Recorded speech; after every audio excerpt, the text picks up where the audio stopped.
Babe. Babe, amka.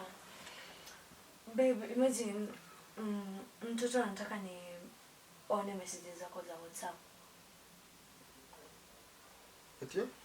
Mtoto anataka nione messages zako za WhatsApp. Anataka kuona through mimi messages zako za WhatsApp. Kwani siku hizi mtoto anaongea? Si mtoto anaongea na mimi na si mimi ndo nimembeba. Weka.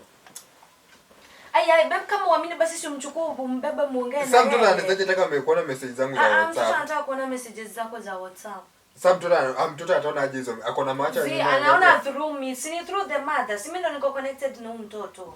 Sasa una messages WhatsApp afanyie nini? Babe, ni mtoto ametaka. Iko wapi simu yako? Babe, ni unlock simu yako. Ni mtoto ndiye anataka, kweli ni mimi. At least if you don't care about how I feel, then care about your baby. Sasa mtoto anaangaliaje message za WhatsApp? Anataka kuona through the ni through the mother. Babe, si kuna connection yangu na mtoto, basi ni unlock nione messages zako za WhatsApp.